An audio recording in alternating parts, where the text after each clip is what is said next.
I'm here at work and I'm finishing up unloading this truck, and I want to get it done as fast as possible because I have found a way to rejuvenate myself. I'm missing the sun, I'm missing adventure, everything. I don't say it's humdrum, but you start doing the same thing every day and it starts just weighing on me. So I'm wearing this shirt, Taken, Red Giant. It's a band called Taken. And I've been going back and forth. Should I go to this concert that they're putting on tonight in Cincinnati? And me and my wife talked about it. She's like, go. So I'm going to go. So I'm going to go out to Cincinnati and go to this concert tonight by myself. And then immediately I started just getting energy. I have something I'm working towards. I have something I'm trying to get to. Now it also causes some stress because there's a lot of things I need to get done early. And I need to get a haircut so I don't look like a schlub.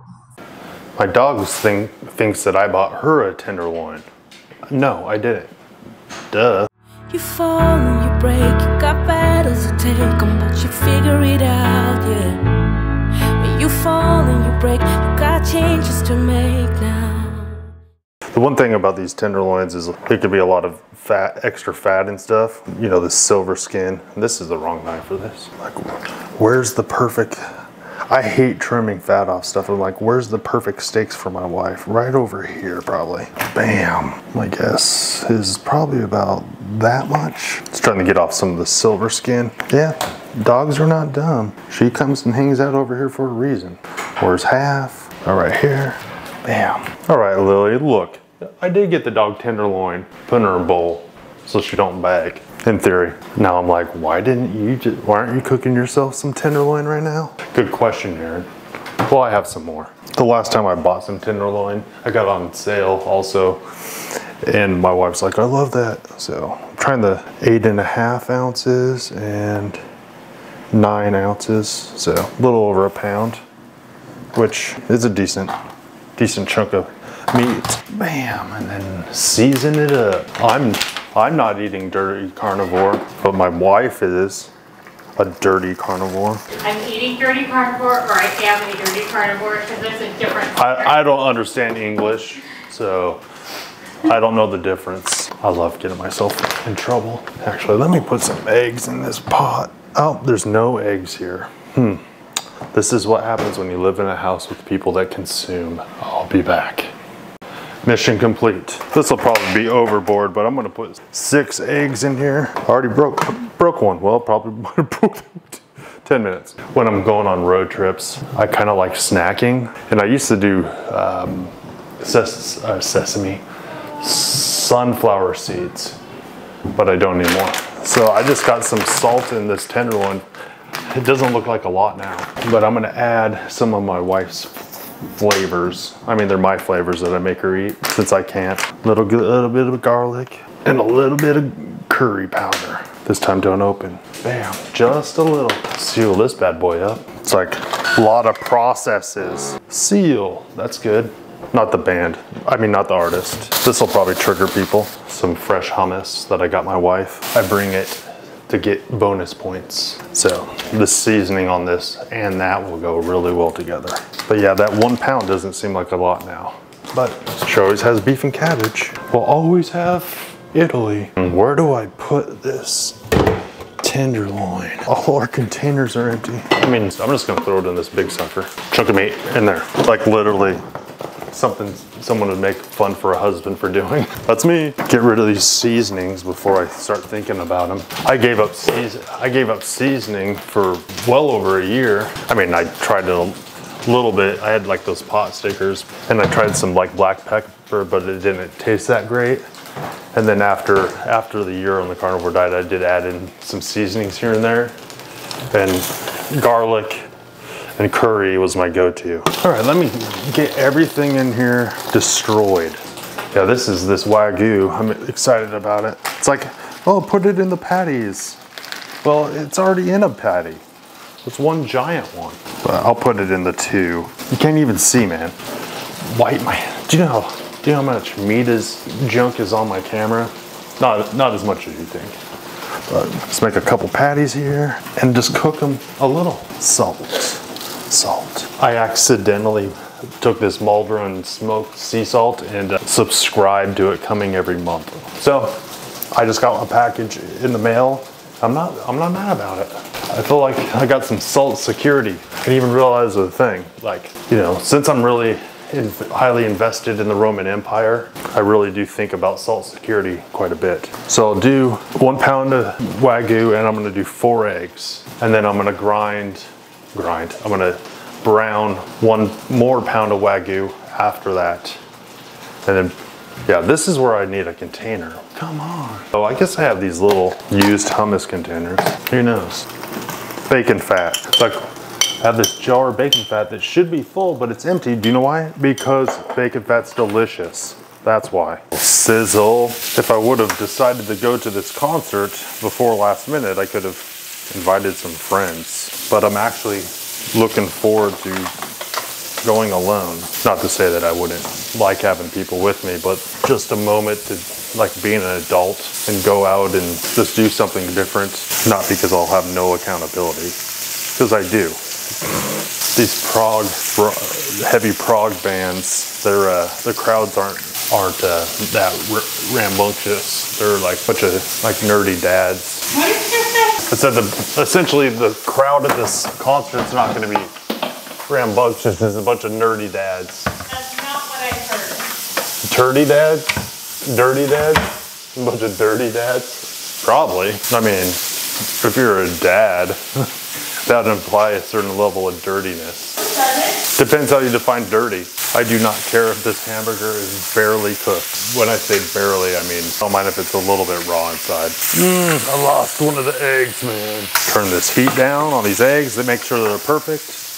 I'm gonna cry. Cool off these eggs. Oh, this one exploded for the internet. Oh, another one broke open. Yeah. I'm gonna cool these off and then I will actually shell them later, because shelling eggs while driving down the road just not seem responsible. These eggs are perfect except for this one that's snot. These burgers are okay. Bam. Oh, I broke the yolk. I broke the yolk. No yolk. I'm not yoking around. Right, hamburger and salt and more salt. Assaulted with salt. You getting ready to leave? All right, love you. I'm gonna start cleaning up. I don't think you guys need to see me browning meat and peeling eggs. That being said, I'm not sure you need to see me do any of the things that I did for the last 52 days. A little bit of encouragement, a lot of disappointment. Story of my life. All right, let me clean this up. Ooh, that looks good. Take a picture of this. Or it's too late. Make sure I get to eat it while it's warm too. All right, I gotta stop talking. See you later. I wear my boots. I wear my pants. I put my boots on before my pants because I make no sense. All right, I'm getting ready to go to this concert. And yeah, this is what I prepared. I got 6 hard-boiled eggs, 1.5 exploded, 1 pound of ground Wagyu. Focus on the beef with a slight piece of egg, I guess, because I cooked it in the pan that I cooked those eggs in.